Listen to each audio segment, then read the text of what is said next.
Muito boa tarde, estamos novamente em direto na Quarentena da Bola e com grande alegria que voltamos a receber um internacional português neste espaço. Já por aqui passaram a Beto Pimparel, que precisamente também joga na Turquia, tal como o Hélder Barbosa, e na outra semana o Antunes, que está a jogar em Espanha também, com uma experiência também muito bonita na sua carreira, aliás, como é o caso do Hélder, muitos anos de ligação ao Futebol Clube do Porto, mas há também um período muito bonito no Sporting Clube Braga, no meio à Académica, à Trofense, ainda na Primeira Liga, diga-se, nesta altura o Trofense está no Campeonato de Portugal, mas naquela altura estava na Primeira Liga, Vitória de Setúbal, e entretanto há experiências além fronteiras, no Almeria, no AEK, também no Al-Wassel e agora nos últimos anos na Turquia, primeiro no Akhisar e agora no Hatayspor, onde está o Hélder, e é algo que vamos falar da sua carreira, das influências ao longo da vida, de um jogador reconhecido em Portugal pelo seu enorme talento, e até por isso, Hélder, é um prazer enorme receber-te aqui na nossa quarentena. Prazer meu, obrigado.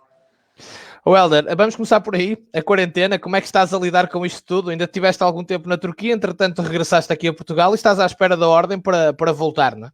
Sim. É assim, na Turquia gostou mais um bocadinho, estava lá sozinho, sem família, o meu filhote, aqui e a minha mulher também estavam cá, gostou mais um bocadinho porque estava lá, não podia sair de casa praticamente, só supermercado, os treinos fazia sempre na rua, e acabei por achar uma maneira de viajar através da Embaixada Portuguesa, de viajar para cá. Não é perfeito porque tenho que continuar dentro de casa, mas pelo menos já tenho os meus aqui ao pé de mim. Imagino que já existe aí alguma saudade do jogo, do treino, porque as limitações são muitas. Que indicações é que estás a receber do clube nesta altura? Alguma expectativa sobre o regresso e quando é que se poderá jogar? É assim, relativamente ao clube, eu e o clube tentamos achar alguma maneira, aliás, isso mais da parte do clube, porque eu aqui pouco posso fazer, de arranjar uma maneira que eu pudesse viajar para a Turquia. Até agora não foi possível. A informação que me passaram era que realmente no dia 28 as fronteiras lá na Turquia reabriam e que depois disso talvez fosse possível então viajar, apanhar um voo vá para a Turquia, para a minha cidade. Entretanto, tenho feito treinos, tenho mandado alguns programas de treinos. Eu também já de mim tenho ginásio cá em casa e tento me preparar da melhor maneira. E depois tento sempre, através das aulas online que eles vão dando e com os programas, vão-me tentando, de certa maneira, ocupar e estar da melhor maneira para quando lá chegar os meus colegas que já começaram a treinar, chegar já não com nenhum déficit. Espero não chegar com déficit. Como é que está a situação lá? Tens informação disso, de número de infectados? Como é que está a situação em relação ao controle do vírus na tua cidade e na Turquia? Não? É assim, a minha cidade acaba por ser uma cidade que está ali um pouco mais para o canto da Turquia. Como já tínhamos falado, aquilo fica mais próximo da Síria. É uma cidade realmente com muita população, mas que de certa maneira não chegou em força à minha cidade, porque também as pessoas não são pessoas com tanta possibilidade, que não viajam tanto. Mas acabou por chegar. As pessoas lá, acho que, e falando da minha cidade, acho que não reagiram com muita, como é que eu ia dizer, com grandes problemas relativamente ao vírus. Eu continuei a ver as pessoas a tomar o chazinho deles na rua. Cheguei a ver na altura que o governo tinha ordenado, num dos fins de semana que eu lá estava, ordenou que as pessoas usassem todas máscara. E vi muitas pessoas com a máscara no queixo a falar para outra. Ou seja, eu acho que acabaram por não compreender a verdadeira, o quão mau podia ser este vírus. Na minha em Istambul, e eu não viajei para Istambul, mas tive noção através de colegas meus que as pessoas já recolheram um bocadinho mais, e dada a população que tem em Istambul que recolheram um bocadinho mais, mas na minha cidade sinceramente não tem grandes diferenças, a não ser os supermercados que já não podia entrar tanta gente e isso, mas relativamente à rua, ao mercado de rua, exatamente igual. Há ali um período na Turquia em que se continua a jogar, apesar de praticamente no mundo inteiro, tirando aqueles exemplos até um bocado tristes da Bielorrússia e etc, e alguns países como esses, Turcomenistão e etc, mas a Turquia, as autoridades turcas tiveram ali alguma renitência em deixar de jogar, não é? Vocês ainda foram para estágios, já estava o mundo praticamente bloqueado, não é? Aliás, eles fizeram lá, e eu não entendi muito bem nessa altura, porque eles chegaram a reunir 3 vezes para decidirem se continuavam ou não. A primeira vez reuniram e disseram que o futebol era para continuar. Nós ainda fizemos mais uma jornada, em Portugal já tinha parado, voltámos a fazer uma jornada, reuniram a meio da semana depois e voltaram a dizer que então era para continuar, que ainda não havia assim o número ideal de casos para separar. E realmente, quando eu já fui de estágio para Istambul, que eu ia ter um jogo em Istambul, já depois de viajar, decidiram que então esse fim de semana já não havia jogo. Foi um bocadinho tarde, eu penso que o vírus realmente lá chegou um bocadinho mais tarde que nos outros sítios, mas talvez eles, ao saberem o que se estava a passar noutros países, talvez o melhor que tivesse sido eles realmente começarem a abordar as medidas necessárias para realmente não acontecer o que está a acontecer agora, que já levam um número enorme de casos lá. Ora bem, nosso amigo, como o Ricardo Braziel, que já esteve aqui também na quarentena, está-te a mandar um abraço, e portanto para ele também. E vamos então agora, e nós vamos voltar à Turquia mais à frente nesta nossa conversa, vamos revisitar aqui um bocadinho a tua carreira, até porque, como diz aqui o Marcos Souza, que nos está a seguir, é importante esta partilha, porque há muitos jovens jogadores e jovens treinadores que nos seguem, e é uma maneira de se motivarem e de aprenderem com os exemplos de carreiras bonitas como a tua, Helder. O Paulo Santos, que é nosso comentador aqui na quarentena também, está a dizer que ainda ontem falámos aqui nos atributos cognitivos e nem de propósito o Helder Barbosa era um jogador primoroso nesses predicados, ainda para mais sendo um jogador que foi formatado para jogar por fora, mas ele jogava fora, dentro, etc. Acho que podia ter ido mais longe ainda. Muitas vezes quem decide mal e anda desatento. O André da Silva, que comenta no mesmo espaço, na Noite de Champions, diz que foste dos melhores pés esquerdos que viu sair da formação do Porto. Quando regressaste da Académica ao Dragão, e ele pensou que o futebol português ganhava aqui uma nova estrela, com todo o respeito pela carreira que fez, que é muito bonita, e pelo jogador que é e foi. A minha pergunta é: qual o nível que achas que podias ter atingido, tendo em conta o teu talento? Ou seja, o Paulo e o André até coincidem aqui na análise, e foi uma coisa que eu até falei contigo quando falamos na altura para a Rádio Estádio, que era as tuas expectativas versus aquilo que aconteceu. Realmente, tu próprio, me explicaste, tu próprio auguravas outras situações, mas que ainda assim tens bastante orgulho naquilo que fizeste, não é? Sim, eu penso que todos os jovens jogadores, quando atingem um certo nível, e eu tive a felicidade de atingir um bom nível, e quando ainda regressei ao Porto para jogar então na equipa principal, e como é óbvio, quando atingimos esse nível, como é óbvio, pensámos nos maiores sonhos de sempre. Tive a felicidade ainda mesmo depois do Porto conseguir chegar à Seleção Nacional, que foi um feito fantástico para mim e do qual me orgulho realmente muito. Mas como é óbvio, nesta altura, se me perguntasses há 10, 11 anos atrás, esperava ter chegado a um patamar mais alto, claro que sim, iria dizer que sim, que era isso que eu pretendia e era isso que eu pensava que conseguiria. Tu alguma vez perdeste, digamos, algum tempo a tentar justificar para ti próprio porque é que isso não aconteceu, depois de chegares à seleção, de jogares no Não, Porto, de jogares no Braga? eu vou dizer, isto já vai um bocadinho também das mentalidades de cada Claro. jogador. Nós vamos fazendo o que é possível enquanto jogadores. Como é óbvio, toda a gente sabe que há muitas coisas extra-futebol, que há muitos interesses, toda a gente sabe que o futebol é um negócio, mas essa não era a minha parte. Ou seja, a minha parte era realmente dar o máximo a cada dia. Orgulho-me de saber que trabalhei sempre ao máximo, jogasse mal, jogasse bem, trabalhei sempre ao máximo para conseguir chegar ao nível que eu pretendia e sentir-me bem e saber que podia jogar, ajudar sobretudo os meus companheiros. E essa era a minha parte, e era nisso que eu pensava, dar o melhor a cada dia. Se me perguntas se, como é óbvio, e como já falámos antes, de chegar a um nível superior, sim, mas não perdia tempo a dizer porque é que não cheguei, ou o que é que se passou, ou porque é que se calhar não fui eu naquela transferência e foi o outro. Isso nunca foi o meu problema. Tentei sempre olhar em frente e trabalhar da melhor maneira. Podemos dizer que e é justo pensar assim, numa primeira fase da tua carreira, quando começa a firmar no futebol sénior, o teu pensamento estava, digamos, focado em vingar no Futebol Clube do Porto. Pode-se dizer que tenha sido o teu primeiro objetivo? Sim, sem dúvida. Como é óbvio, eu cresci no Futebol Clube do Porto, ao qual agradeço muito porque aprendi muitas coisas, mesmo para além de jogador, como pessoa aprendi muitas coisas, mas como é óbvio, ao ouvir da formação e a ver-me completar e a passar cada passo a passo, a continuar desde infantis, iniciados e a conseguir sempre progredir de maneira gradual e a ver-me a chegar a uma equipa A, que era uma coisa que muito poucos jogadores na altura chegavam. Como é óbvio que o meu sonho, o meu maior objetivo naquela altura era realmente se ingrar no Porto e levar uma grande carreira no Futebol Clube do Porto. Tu, quando sobes a sénior, também não tiveste vida facilitada, estava lá Ricardo Quaresma, entre outros, não é? Não era vida fácil, digamos assim, mas entretanto, tens ali o empréstimo, regressas e com Jesualdo até jogas alguns jogos, não é? Portanto, e aí começaste realmente e as pessoas também a olhar para ti de outra forma, lembro-me perfeitamente disso. Sim, é assim, eu acabei, aliás, isso foi quando eu regressei com o Jesualdo, já tinha sido depois de uma grande lesão que eu tive naquela época, sim, na Académica. Na altura regressei depois para a Académica meia época só de empréstimo e realmente o Futebol Clube do Porto decidiu que eu devia voltar e eu na altura lembro-me do Porto dizer que eu tinha que retornar a casa, da alegria que foi para mim e para a minha família, que grande parte da minha família era portista. Claro. E como é óbvio, com nova esperança de voltar a se ingrar então no Futebol Clube do Porto. A Académica foi importante para ti, até porque já está aqui um adepto da Académica, da Briosa, o José Sobral, a perguntar-te se tens saudades de Coimbra e que foste venerado em Coimbra.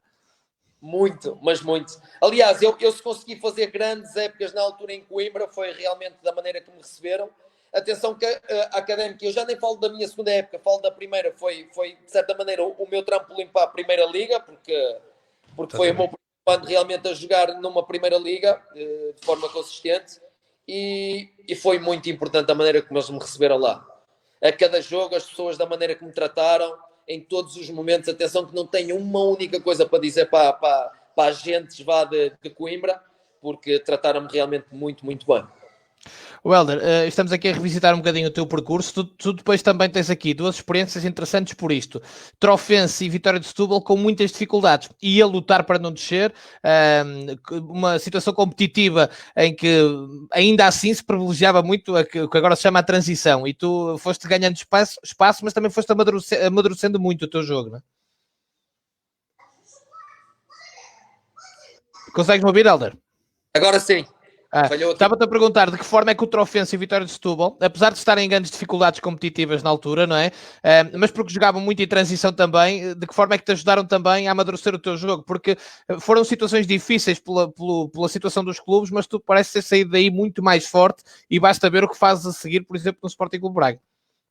Sim, atenção que foi uma situação um bocadinho mesmo nova para mim e que tive que aprender porque acabei por ir para um estilo muito diferente de jogo, porque era o jogo contra-ataque. Eu sempre fui e cresci assim no Futebol Clube do Porto, sempre uma equipa que tinha posse de bola, a ter a bola e a dominar o jogo, uma equipa que jogasse para ganhar, e ali já era uma realidade diferente, tive que me adaptar. Felizmente no Vitória de Setúbal conseguimos o nosso objetivo, no Trofense não conseguimos, e acho que é uma das maiores dores que eu trago comigo desde sempre, que foi a minha descida no Trofense, que me custou mesmo muito. Mas acabei por me adaptar. Aliás, a vida do jogador é mesmo essa. Hoje estás numa equipa que domina, amanhã estás numa equipa que não domina o jogo e tens que criar soluções, porque na realidade, jogando com equipas melhores ou piores, o objetivo do jogador de futebol é sempre o mesmo, é ir ao jogo e ganhar o jogo. Eu pareceu-me que há ali depois um grande amadurecimento, como te dizia, que sempre segui com grande atenção a tua carreira. O André da Silva depois até está a dizer, a época em Braga com Leonardo Jardim é fabulosa, derreteu Cai na Liga Europa e realmente estavas num momento incrível. Se tivéssemos que apontar os pontos, o verdadeiro momento do Hélder Barbosa a brilhar foi em Braga? Sim, foi em Braga. Por muita capacidade que eu tivesse nos clubes por onde fui passando, e falo desde sair do Futebol Clube do Porto, acaba por ser esse fator que tu falaste. Cheguei a um jogador mais maduro a Braga. Comecei a perceber muitas das coisas que não tinha percebido ainda então, porque o jogador vai sempre aprendendo, e depois apanhei também lá treinadores que me ajudaram. Cheguei a uma equipa, atenção, eu cheguei a uma equipa do Braga, uma equipa fantástica. Exatamente. Que tínhamos.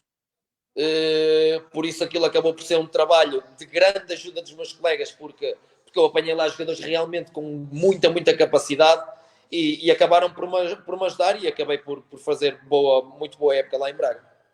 Perder a final da Liga Europa foi mau? Demasiado mau. Mesmo sendo contra o Futebol Clube do Porto, não é? Sim. Atenção que eu recordo essa final com muito carinho, e eu vou-te dizer porquê. Foi fantástico estar lá em Dublin e ver só pessoas portuguesas antes do jogo. Toda a falar a mesma língua. Uma rivalidade que foi super saudável antes do jogo, entre adeptos e tudo. e criou-se um ambiente muito, muito bonito lá no estádio. Infelizmente, o resultado é que já não foi tão agradável. Esse Futebol Clube do Porto dessa temporada, André Vilas Boas, limpou tudo, não é? Portanto, como se pode dizer. Mas vocês estavam, eu já ouvi o Domingos dizer isso e outras pessoas que estavam no Sporting Clube Braga, vocês foram para aquela final muito confiantes mesmo, que tinham todas as possibilidades de a ganhar.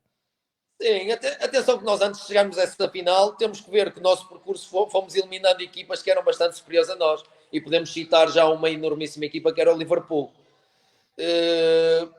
E fomos passando passo a passo, ou seja, nós começámos a acreditar que se podíamos passar os outros, ali aquela final poderia ser mesmo nossa. Aliás, nós fomos para esse jogo para ganhar o jogo.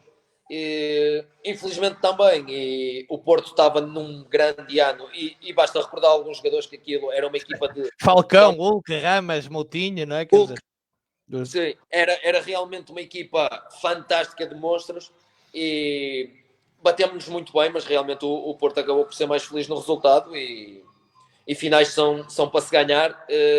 Eu lembro-me da mágoa que tive, mas também me lembro da alegria de termos chegado a essa final, com o esforço que tivemos, quando ninguém acreditava, e de termos levado realmente o Braga a uma final europeia. Olhando para essa altura e depois logo ali uma altura em que o Benfica também faz muito bem nas competições europeias, o próprio Futebol Clube do Porto, anterior a isso também, e para agora que as equipas portuguesas têm sentido grande dificuldade nas competições europeias, consegue-se encontrar alguma explicação, assim, para quem está de fora já há alguns anos? Não ouvi bem a tua pergunta. Perguntava-te se consegues encontrar uma explicação para o facto de, nesse período, por exemplo, em que estamos a falar do Braga, várias equipas portuguesas, europeias, iam muito longe na Europa e até ganhavam, às vezes, as competições, mas, entretanto, paulatinamente, as equipas portuguesas têm tido muita dificuldade. À distância consegues perceber porquê? Não? É sempre um bocadinho difícil. Nós temos que ver, e eu jogando um bocadinho fora, eu consigo dizer que nós em Portugal temos muita, mas muita qualidade mesmo, atenção. E vê-se coisas que fora, e eu agora jogando fora, e falo até mais na Turquia, que Portugal é simplesmente imbatível em algumas coisas, quer táticas, quer técnicas, e por muitos dinheiro que possa ter uma Turquia ou outros países, Portugal sempre se conseguiu intrometer. Agora é uma altura em que Portugal não se está a conseguir intrometer, mas não é por falta de qualidade. Realmente nós temos que ver que fora do nosso país, que há realmente tubarões, e mesmo que não sejam tubarões, têm equipas com muito, mas muito mais poderio financeiro que as nossas equipas, e nós realmente, se conseguirmos sempre uma ou duas equipas meter-nos entre os grandes da Europa, é realmente um feito único, porque é como eu digo, o poderio económico cá de fora é muito superior ao de Portugal. Já vamos continuar a falar da tua carreira, mas como internacional à português, perguntaram-te aqui se ficaste, e se é uma das tuas tristezas, não ter ido a uma fase final por Portugal. Isso eu penso que o grande objetivo, e o meu grande objetivo, e se calhar o ponto alto mesmo na minha carreira, foi ter chegado à seleção nacional, à equipa A. Como é óbvio, eu vim sempre com o percurso dos miúdos, mas chegar a uma equipa A foi o meu grande objetivo. O meu maior sonho teria sido realmente representar a minha seleção, a seleção A, por mais tempo, e como é óbvio, eu penso que nós fomos sempre uma grande potência a nível de futebol, e como é óbvio, um dos grandes objetivos seria, se representasse a minha seleção, poder chegar o mais longe nas competições e, como é óbvio, ganhá-las. Portugal, eu penso que em todas as competições que entrou, seja a equipa A ou os sub-15, sub-16, sub-17, o grande objetivo de Portugal acaba sempre por ser ganhar as competições, porque acabamos por ser sempre um dos grandes favoritos às conquistas.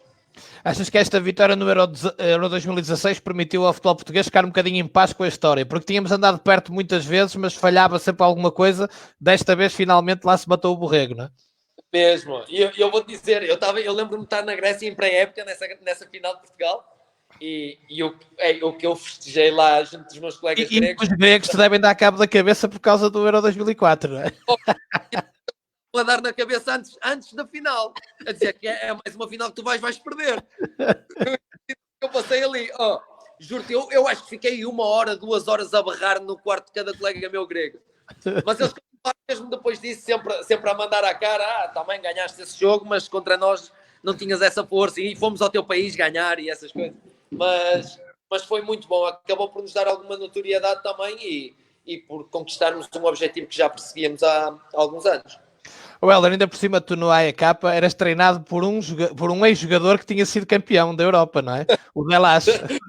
Pior era impossível desse Mas graças a Deus, ele nunca fez piadas comigo. Porque ele fazia parte da equipa e depois deu treinador e era teu treinador, não é? Portanto... Não, mas por acaso a rivalidade ali com os gregos foi sempre uma rivalidade muito, muito suave. As piadas eram sempre em tom de brincadeira, mas por acaso o treinador nunca entrou nesse tipo de brincadeira. Entrar mais mesmo por ter feito parte da equipa. Já agora, como é que era ele como treinador? Curiosidade minha, não é? Porque ele, como jogador, era um líder dentro do campo, um defesa central, um líder. Como é que era como treinador? Olha, era muito, como treinador, por acaso, era muito mais suave. Eu não sei se as pessoas amadurecem ou começam a ver, se calhar, os jogadores de outra maneira, por terem sido também jogadores e atingirem o estatuto de treinador. Uma pessoa muito suave, que tentava ensinar, vinha muito tentar ensinar, muito tranquilo, nada a ver com esse aspecto que ele tinha mesmo de líder dentro do campo e de se falar todo. Não, era um líder realmente, mas um líder muito mais calmo, mais a funcionar como um professor, a tentar nos ensinar muito tranquilamente, e depois sabia-se que entendia um bocadinho da parte psicológica dos jogadores, como nós pensávamos ou não, porque acabou por estar há muitos anos no futebol e atingiu um patamar muito alto também. Muito elevado. Eu já vou ao Almeria, que é antes da Grécia, mas já que estamos a falar da Grécia, foi também um momento muito bonito para ti, porque os adeptos do AEK ainda hoje falam em ti. Eu conheço bastantes gregos, por acaso, e tu deixaste ali uma marca. Eles gostam mesmo do Helder Barbosa. Portanto, imagino que para ti também tenha sido muito interessante jogar na Grécia e viver em Atenas, que também é uma cidade espetacular. Senti amor em todo lado dos adeptos. Felizmente sou abençoado por isso. Também tentei-me sempre estar direitinho no meu lugar, saber o que posso dizer, o que não posso dizer, saber me comportar no meu lugar, sem dizer estupidez aí a torto e a direito. Mas eu acho que o sítio onde realmente me deram mesmo amor, já nem falo de carinho, foi amor, foi na Grécia. Eu sei que cheguei lá numa fase muito difícil do clube na altura, que eles estavam na segunda divisão e tinham praticamente, eles diziam que era garantido que iam subir, porque uma equipa como o Haia, que tinha que estar na primeira divisão, e sei que de certa maneira eles me agradecem também pelo facto de eu ter contribuído com essa subida, mas o que eles fizeram por mim em cada jogo, cada vez que me viam na rua, em qualquer sítio, o amor, porque eu já nem falo carinho, o amor com que eles me trataram, acho que foi único, e vou recordar sempre a minha experiência em Atenas como única mesmo. E Atenas é uma cidade também muito particular, Helder. Eu conheço bem, até porque tenho família grega, posso dizer, por afinidade, um tio casou com uma tia, mas conheço bem a Grécia e é uma cidade muito particular e em muitos sentidos espetacular até. Sim, não, a cidade é única. Eu vou te dizer, olha, a comida é fantástica lá, o tempo é fantástico. As pessoas, mesmo não tendo um nível elevado de vida, estão sempre em cafés. Eles aproveitam ao máximo. Eles tiverem €1 no bolso e são divertidos, não é? E conseguem viver com aquilo. Ou seja, eles aproveitam mesmo não tendo capacidade. E eu sempre fui a cafezinhos que estavam cheios. Se vais a um restaurante, estão cheios. Acho que tive um nível de vida muito, muito bom, e de certa maneira algo parecido com Portugal, porque a temperatura era muito idêntica, a comida em Portugal é fantástica, na Grécia era fantástica. A única coisa que acaba por mudar um bocadinho é que realmente lá os adeptos são um bocadinho mais fervorosos, e nesses grandes jogos notava-se realmente a diferença, mas soube conviver muito bem com isso. Mas pelo motivo que falámos há bocado, fui muito bem recebido, e quando és bem recebido acaba por ser muito mais fácil adaptar-se a todas as situações. Helder, o ambiente mais apaixonante que sentiste foi na Grécia ou é agora na Turquia? É assim, nos grandes jogos na Grécia é realmente um ambiente fantástico. Eu acho que nos grandes clubes lá na Grécia, acho que apanhei se calhar ambientes mais pesados. Mas atenção, porque eu joguei numa equipa de alto nível lá na Grécia, mas não joguei numa equipa de alto nível aqui para conquistar aqui na Turquia. Ou seja, se formos a comparar um jogo Galatasaray, Beşiktaş cá com o da Grécia, aí já te vou dizer que é realmente a diferença. Mas eu, como vivi realmente os grandes jogos lá na Grécia, posso dizer que lá na Grécia talvez foi mais fervoroso. Mas também, se compararmos depois as equipas que lutam por outros objetivos cá, conseguem ter cá na Turquia os os estádios muito mais bem preenchidos do que o futebol grego. Muito mais. E esse ambiente incrível de um jogo grande na Grécia, até que ponto é que mexe com um jogador lá dentro? O que é que vocês sentem? Por exemplo, não é a capa Olympiacos, Panathinaikos, aquilo é realmente incrível, não é? Não, é incrível. Mas atenção que eles têm lá uma regra, não sei se estás a par disso, que é, imagina que o Ajax ia jogar Olympiacos, os adeptos do Ajax não podem ir. Não podem ir ao jogo. Criou-se isso depois de grandes rivalidades que houver. E mortes. Eles entravam com tudo lá para dentro. e então criaram essa regra. Mas nem isso tirou o entusiasmo dos adeptos da casa. Ou seja, eu lembro-me de jogar ao PAOK e de jogar ao Olympiacos. O Panathinaikos, na minha altura, era equipa grande e continua a ser, mas já estava um bocadinho em queda por causa dos problemas financeiros que tiveram, mas eram ambientes fantásticos, que realmente faziam a diferença para as equipas que jogavam em casa, porque não importava se estavas a perder 1-0, a equipa não, os adeptos iam-te levar a chegar ao resultado normalmente que tu querias com o apoio. Helder, já vamos continuar a falar da tua carreira, mas não posso deixar passar aqui em claro uma pergunta de um ex-colega teu de balneário no Trofense, que também faz o favor de ser meu amigo, e que ao seu estilo, é o Ricardo Nascimento, está aqui a perguntar, e ele diz, pergunta fora da caixa, eu vou dizer ao Ricardo, vindo da tua parte tinha que ser fora da caixa, e ele diz, senhor grande jogador Helder Barbosa, porque é que o senhor continua a vestir-se como um arco-íris?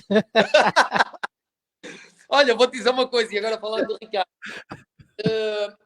Apanhámos num ano difícil como foi a nossa época no Trofense.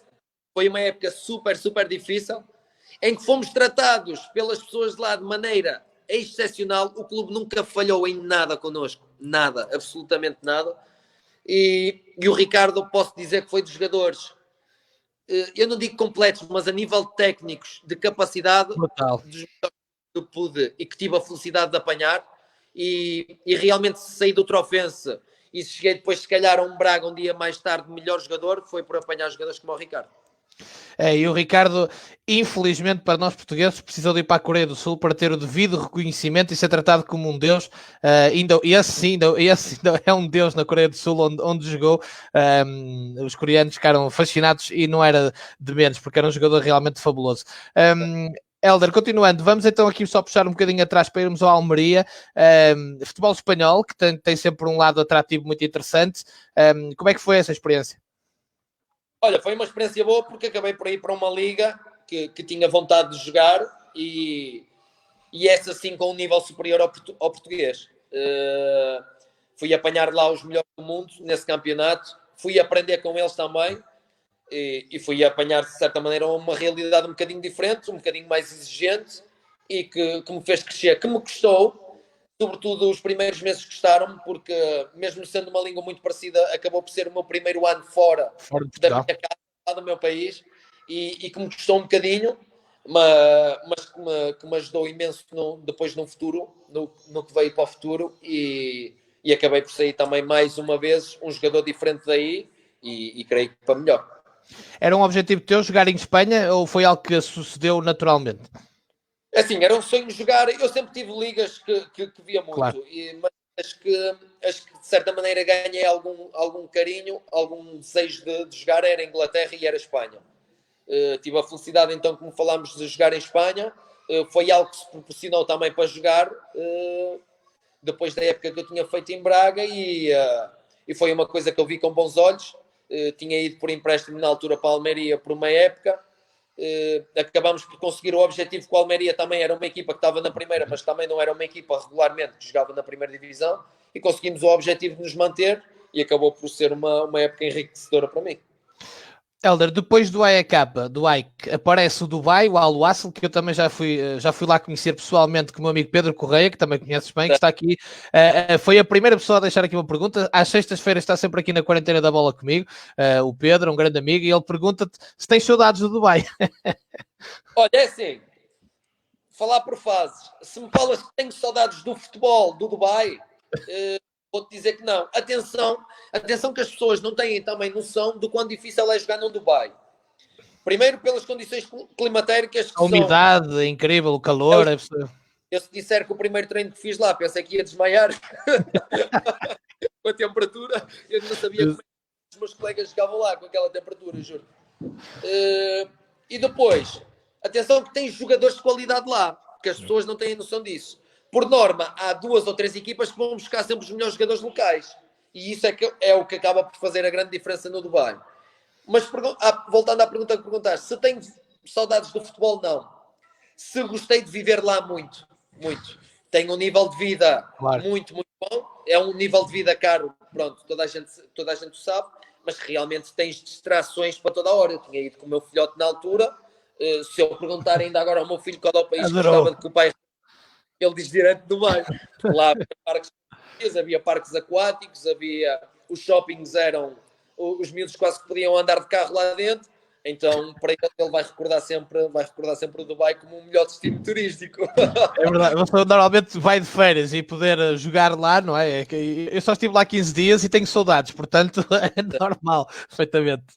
Olha, o Bruno está-te a perguntar, obviamente esperando que ainda não penses que quer pendurar as chuteiras, mas já tens algum plano para quando terminares a carreira? Se queres ser treinador, dirigente, o que é que gostarias de fazer? Se é algo que começas na tua cabeça a pensar? É assim, eu, como é óbvio, o Extra Futebol tem alguns investimentos. Acabei que por investir também com algumas pessoas da família e tenho alguns investimentos. Agora, se tu me perguntar se eu pretendo se continuar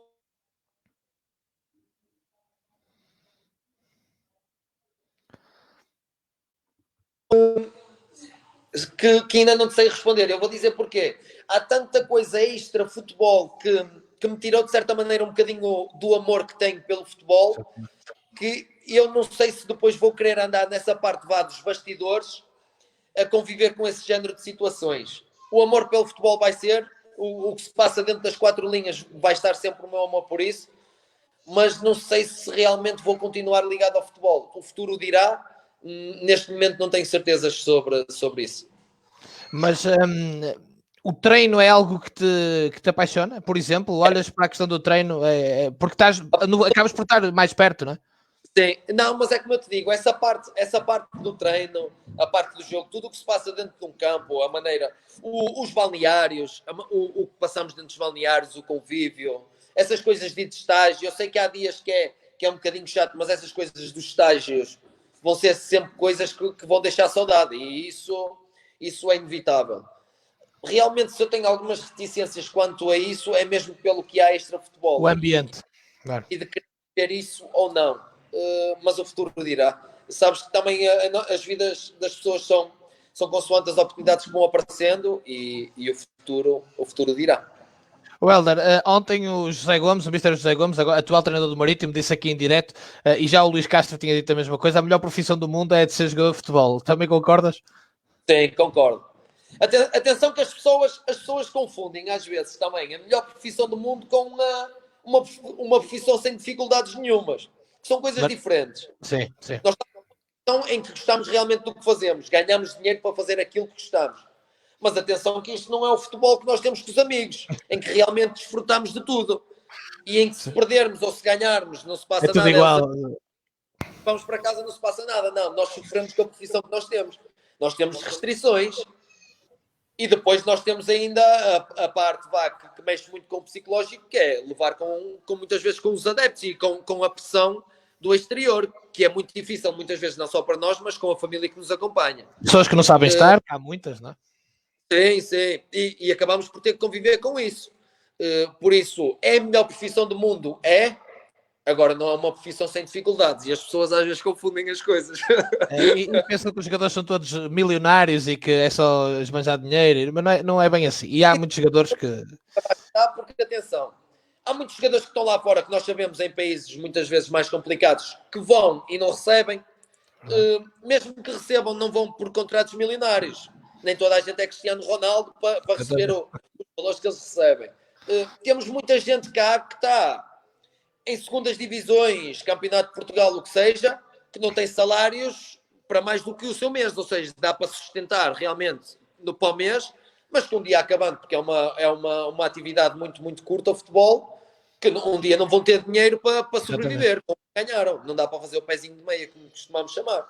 Por isso, acaba por ser muito difícil o mundo do futebol, ou seja, não é assim com tanta facilidade como as pessoas querem querem passar para o exterior, porque não é fácil.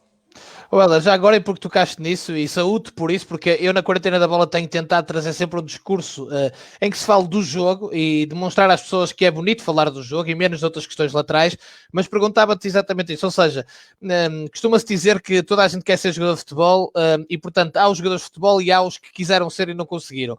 E muitas vezes entre esta gente que nunca jogou futebol, não conseguiu, não tinha jeito, faz parte da vida, é quem opina mais sobre o futebol e acaba por criar tal ambiente que às vezes desagrada a ti, desagrada a mim, desagrada a muita gente e que faz pensar se queremos estar ligados ao futebol ou não, não é? Sim. Esse é um dos grandes fatores. E depois há também as pessoas, às vezes. Eu gosto que as pessoas sejam apaixonadas pelos clubes. Agora, também não gosto que as pessoas vejam só, por exemplo, só para o seu clube.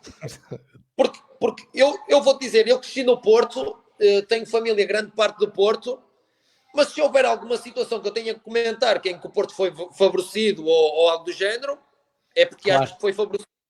Ponto final, sem clubismos. Se me perguntares que gosto do Porto e se prefiro que o Porto ganhe, vou-te dizer que sim, que é o Porto que eu quero que ganhe.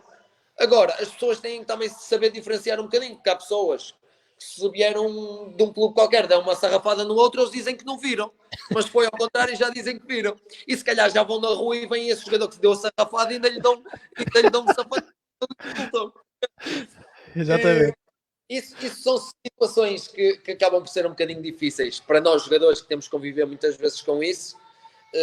Muitas vezes também se vê, e isto não só a Primeira Liga, mas em todas as divisões, que é questionarem a lealdade dos jogadores. Aconteceu este ano em Portugal, Helder, aconteceu, o Cláudio Ramos do Tondela publicamente disse isso, aliás disse que foi insultado, ameaçado, etc, por um erro contra o Futebol Clube do Porto, e o caso do Fábio Martins no final do jogo com o Benfica, que disse que teve que tirar autenticamente o computador dos filhos, porque foi um absurdo. Um caso muito recente foi quando o Jackson falhou o penalti contra Exatamente, o Porto. também. Sabes, esse género de coisa. Atenção que eu acabei por, felizmente ou infelizmente, estar um bocadinho ligado a isso, mas nunca me fizeram muita pressão relativamente a isso, que foi, eu era jogador de Porto, mas estava emprestado. E havia sempre aquelas coisas de se falar de jogadores emprestados que abriam sempre as perninhas, era a expressão que usava mesmo para os clubes que os emprestavam. Eu, felizmente, tive a sorte, sempre que joguei contra o Porto, os jogos terem-me corrido bem. Felizmente. Porque eu sei que ao mínimo erro que eu tivesse contra o Porto, as pessoas iam dizer que eu tinha feito de propósito. Porque as pessoas são assim. E atenção, estamos a falar no geral. Graças a Deus não são todas assim. Mas acabamos por levar com essa pressão também, que é um bocadinho extra, e tu falaste também agora isso do Cláudio Ramos, porque realmente são situações que de nada trazem de bom ao futebol, ao jogador, ao adepto, mas que se continuam a viver, infelizmente. E o Cláudio até me dizia, ele que também é internacional português, dizia para as pessoas, tem que estar mesmo numa quinta dimensão para achar que um guarda-redes internacional, mas que capitão de um clube vai cometer um erro porque sim, não é? Portanto, é preciso não perceber sequer a dinâmica que é ser jogador de futebol ou profissional, porque até podemos ter do outro lado os melhores amigos, mas quando o árbitro apita são os nossos contra os outros, portanto, e um profissional de futebol é assim. Acabam por dar um bocadinho de ênfase a isso, porque se tu vires, só comentam os erros quando é contra um grande, Sporting, Porto, Benfica, provavelmente um Braga também muitas vezes podem comentar, mas é sempre esses jogos de mais ênfase. Mas, por exemplo, jogadores como eu, e estávamos a falar do Cláudio Ramos, já erramos em outros jogos, só que não teve o ênfase desses jogos porque ninguém queria saber. Olha, falhou, é normal, falhou. Mas se for contra um é normal, já falhou porque quis. E acaba por ser um bocadinho assim, mas são situações que temos que aprender também nós jogadores a conviver. E o melhor dessas situações, e eu apanhei casos de colegas meus, por exemplo, na Grécia, em que já é muito mais fervoroso, que a melhor situação é tu calares-te e não dizes absolutamente nada, porque senão vais piorar. Helder, tu há pouco tocaste numa situação sobre a vida de um jogador que é o insucesso. Como é que tu lidas com as derrotas e se lidas agora melhor do que quando eras mais jovem? É assim, eu acho que ainda não lido de uma maneira perfeita a essas situações. Eu acho que nunca aprendi a lidar muito bem com essas situações. E eu falo-te mais das derrotas. Citaste há bocadinho a final que perdemos. Há sempre situações que as pessoas nem têm a noção que é perderes um jogo e vires para casa e a única coisa que queres fazer é nem falar com a família. Chorei muitas vezes depois de jogos que pessoas nem podem imaginar, tipo o género de jogos que se calhar foi uma derrota normal para as pessoas, mas para nós jogadores às vezes custa-nos um bocadinho mais. Chorei muitas vezes, Mas por isso é que eu te acabo por dizer, acho que não lido ainda muito bem com isso. Aliás, nem é não saber lidar, é não haver uma maneira boa ou perfeita para lidar com isso, porque as derrotas... Precisas de algum tempo depois disso para processar. E não há uma maneira perfeita de passar esse tempo. Por isso, se eu tiver que vir para casa aborrecido daqui a um mês porque perdi um jogo, vai ser exatamente igual a 10 anos atrás, que chegava a casa aborrecido na mesma. Mas gostas de ir rever o jogo logo a seguir?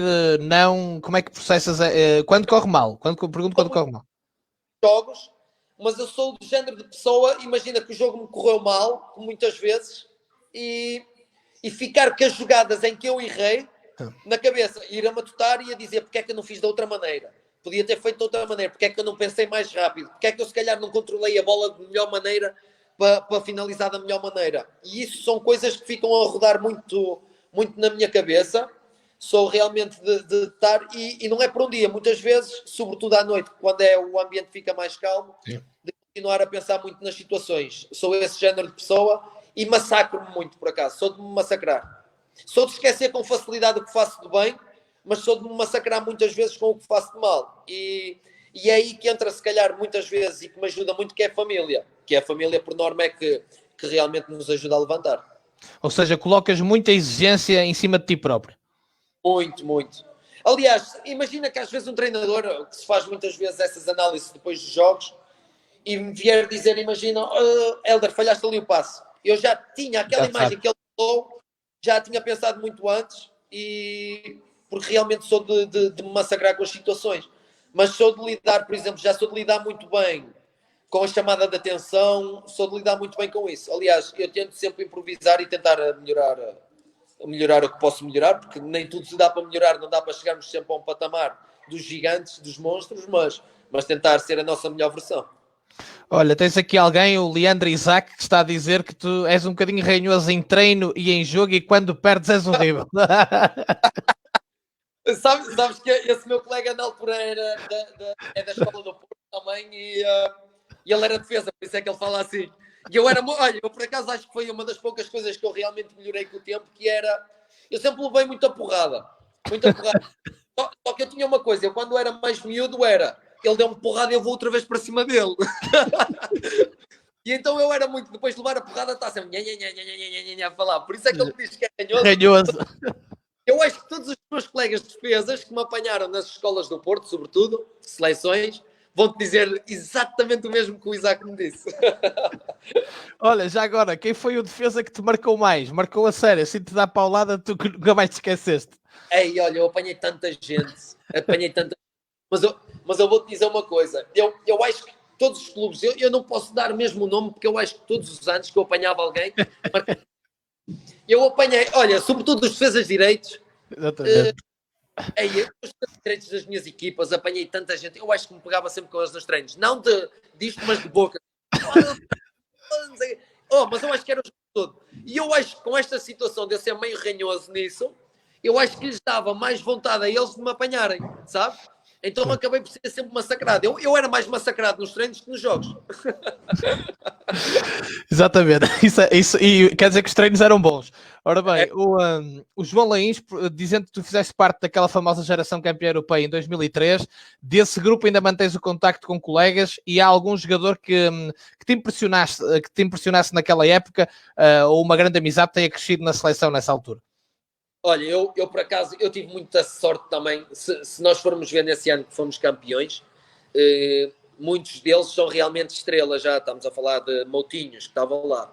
Paulo Machado atingiu um nível muito bom, temos Vieirinhas, temos o Ivanildo, jogadores que realmente tinham uma qualidade fantástica, que conseguiram algo do futebol. Mantenho-me em contacto com muitos deles, felizmente, e houve jogadores, e eu até vou falar um bocadinho disto, porque os jogadores que me impressionaram são muitos, porque realmente muitos chegaram a um patamar altíssimo. Mas eu vou falar daqueles que acabaram por ter um valor enorme e que não conseguiram, de certa maneira, atingir um patamar como eu esperava que eles atingissem. Que temos o caso do Márcio Sousa, na altura chamavam-lhe o Maradona. Que tinha, acho que foi dos melhores pés esquerdos que eu vi, e não só nas camadas jovens, que eu vi até agora, foi dos jogadores que tinham pé esquerdo fantástico, que era a nossa, se calhar na altura, a nossa grande estrela, e falo dele mesmo por isso. Não atingiu um patamar que eu pensei que ele ia atingir, e era realmente uma grande estrela. Quando eu fui diretor desportivo do Boa Vista, ele jogava no Tondela, marcou no Bessa, um livre fabuloso, um grande jogador, um rapaz fantástico, e fico contente que tenhas falado dele, porque ele ainda joga, atenção, e também foi meu adversário ainda na última época que estive no FAF também como diretor desportivo, ainda joga e joga muito, e é daquelas coisas às vezes, como já disseram aqui hoje, quem escolhe tem outro olhar e vão noutro sentido, infelizmente. Ora, o Filipe Carvalho pergunta-te se ainda pensas voltar a jogar na Primeira Liga Portuguesa. É assim, eu tenho esse desejo de voltar a jogar em Portugal, mas isso vai depender sempre de vários fatores. Por exemplo, eu ainda tenho contrato lá na Turquia, não só este ano como para a próxima época. Já tenho 32 aninhos, ainda faço 33 este ano. Enquanto me sentir bem, vou continuar a jogar futebol. Nunca, mas nunca, e isso tenho ciente na minha cabeça, nunca vou continuar a jogar futebol para me arrastar dentro de campo. A partir do momento em que eu sinta que o corpo já não me responde, nesse momentozinho pego nas minhas chuteiras e paro de jogar futebol. Por isso, respondendo indo um bocadinho à volta à tua pergunta, se eu me sentir bem depois de cumprir o meu contrato na Turquia, se me sentir apto para ajudar alguma equipa, e se houver interesse de alguma equipa em Portugal nos meus serviços, e se eu me sentir realmente apto, sim, tenho essa vontade de voltar a jogar no futebol português. Se não me sentires, infelizmente não será possível representar nenhum clube, mas tenho essa ideia e essa vontade ainda de jogar aí. Terá a ver essa decisão que tu vais tomar com o facto de sentires que fisicamente ainda estás bem, mas também a alegria de ir jogar, de ir para o treino, etc. Enquanto isso se mantiver... É assim, há muitos jogadores que perdem um bocadinho a alegria do futebol, atenção. Eu acho que nunca a vou perder. E eu falo isto pelo que eu tenho vivido e da maneira que se sinto agora. Tenho uma alegria enorme de treinar, tenho uma alegria enorme de jogar, de ir de estágio, de fazer brincadeiras com os meus colegas, de passar tempo com eles. Por isso, eu acho que esta alegria se vai manter. Ou seja, se um dia pendurar as chuteiras, será não pela alegria, mas certamente por já não ter capacidade ou não me sentir apto para praticar futebol. Por isso, a minha ideia realmente é jogar em Portugal. Sinto-me bem, super bem ainda a nível físico, por isso ainda ponho essa possibilidade, mas nunca se sabe. Vai sempre de encontro ao que tínhamos falado, das possibilidades que podem surgir, das oportunidades e ver como será no futuro. Helder, ainda não falamos propriamente da Turquia, desta tua experiência, que estás na terceira época. No Akhisar, nomeadamente da tua segunda temporada, é absolutamente fabulosa, não é? E muita gente até pensava que poderias continuar e depois vais para o Hatayspor. Que balanço fazes destes 3 anos nestas duas realidades? É assim, olha, em primeiro lugar, costumo um bocadinho adaptar ao futebol turco de início. Eu vou-te dizer porquê. Porque aqui eles acabam por descurar um bocadinho a parte tática e fazia-me um bocadinho de confusão quando eu cheguei cá. Realmente tem jogadores de qualidade, porque a nível financeiro as equipas têm muito mais poderio que em Portugal, trazem jogadores sempre de renome, como tu vês, as grandes equipas cá são jogadores de renome, mas acabam por depois falhar muito na parte tática, a técnica, os jogadores já vêm e já vão compensando de certa maneira pelo que viveram no passado e acabam por compensar isso, mas há um grande déficit em muitas coisas comparativamente ao futebol que eu já vinha. Custou-me um bocadinho, mas acabas por te adaptar, como já falámos aqui várias vezes, acabas por te adaptar à realidade em que vives, ao clube em que vives, e a realidade é que a minha segunda época acaba por ser uma época muito, muito melhor Fazes mais de 40 jogos, não é? Sim, e acabo por pôr o Akhisar, juntamente com os meus colegas, realmente na rota europeia, que acabamos por ir à Liga Europa, e acabamos por ganhar também a Taça da Turquia, e no meu segundo ano acabamos por ir novamente à final da Taça da Turquia, que acabamos por perder com o Galatasaray, ou seja, uma equipa que se tinha instalado há pouco tempo na primeira Liga Turca, que acaba por ter aqui conquistas em 2 anos, nos 2 anos felizmente que eu lá estive, que acabam por ser feitos históricos para o clube, e sei que de certa maneira vou acabar por ficar ligado à história do clube, porque acabo por fazer parte do plantel. E agora, no clube onde estás, como é que qual é a experiência? O que é que nos podes dizer? Estavas a jogar também com muita regularidade e a ser importante, portanto, até a interrupção, não é? Sim. Não, acaba por ser também, acaba por vir para esta segunda liga com um objetivo muito, muito claro desde o início da época, que era de subir. Acaba por ser uma experiência um bocadinho de encontro ao meu primeiro ano no AIA, em que tive que descer para tentar o objetivo de subir. de início não vi com muito bons olhos, confesso-te. Depois do que fizeste no Aquissar, não é?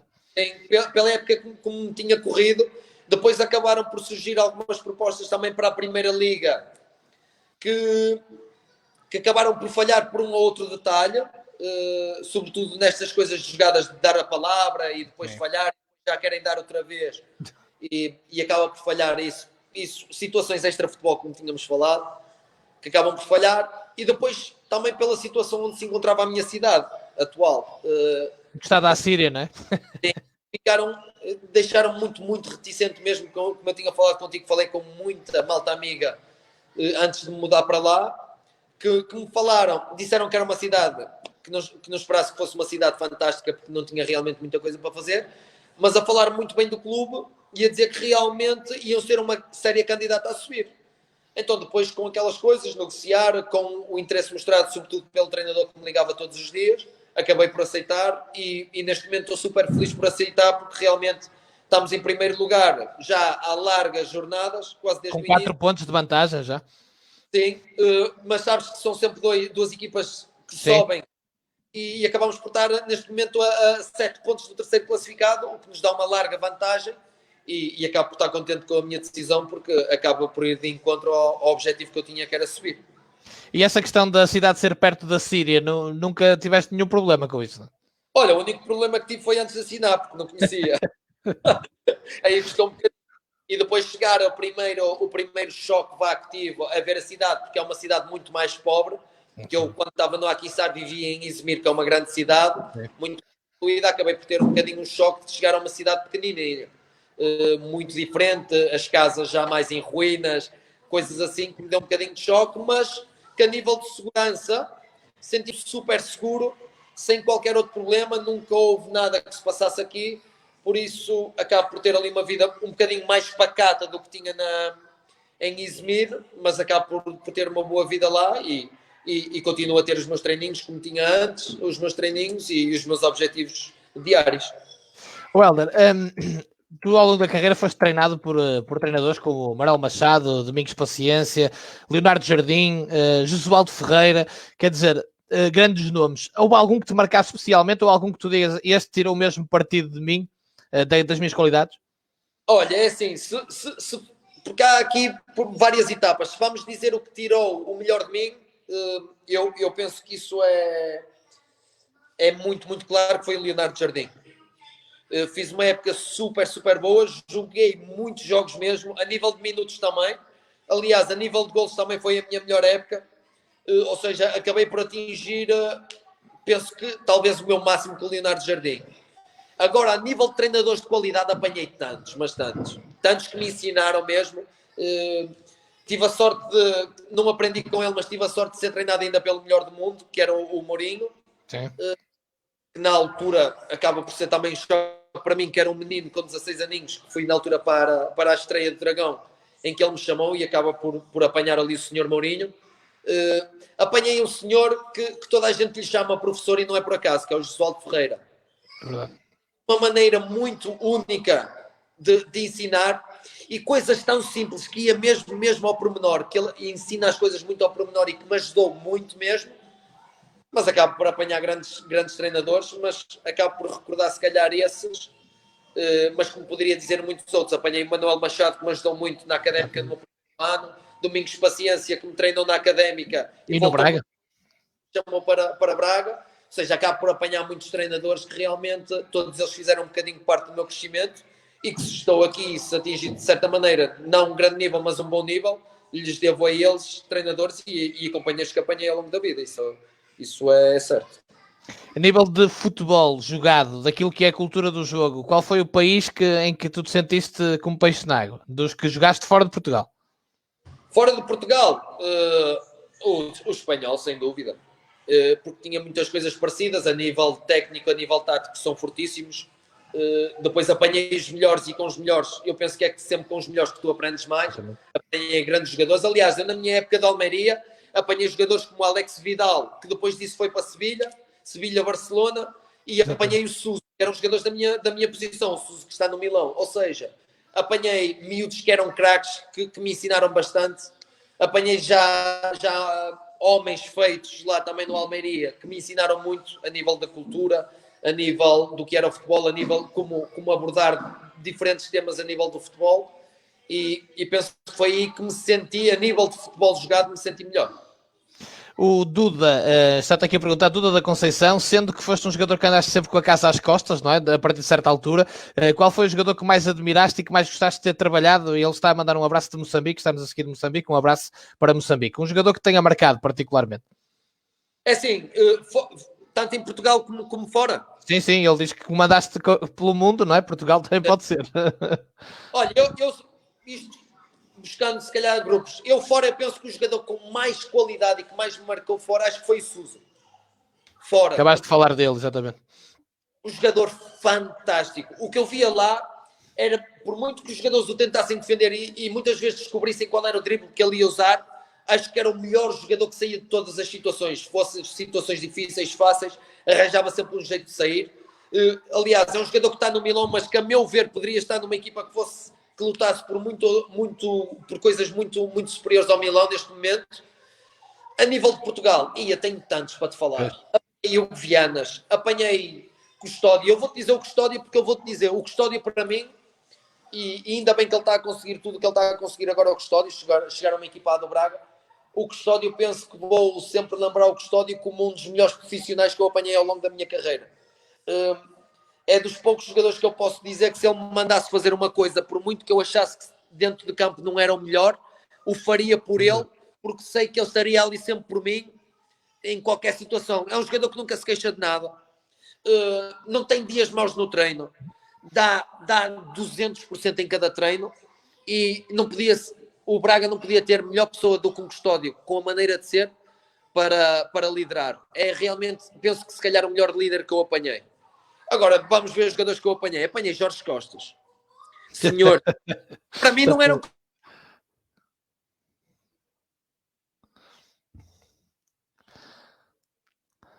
Eu tratava Jorge Costa praticamente por senhor. Apanhei Vítor Baías. Apanhei Pedro Zimanuéis. São jogadores. Apanhei Quaresmas.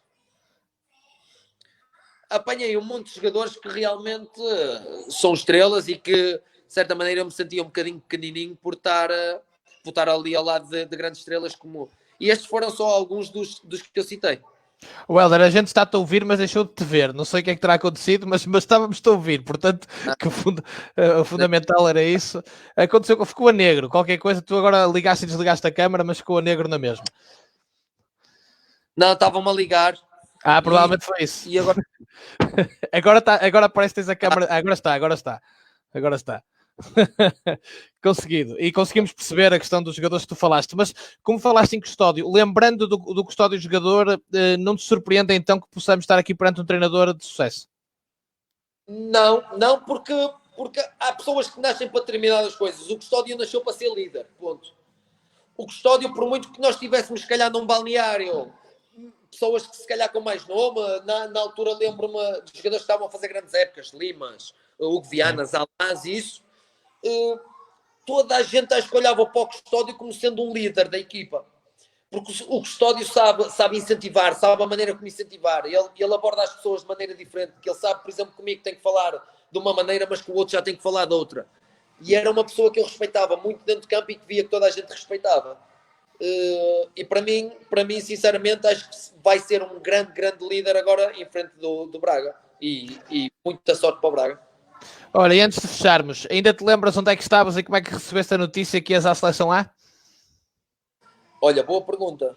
Não me lembro muito bem. Lembro-me de ter uma reação que foi de ligar para o meu pai e para a minha mãe, na hora.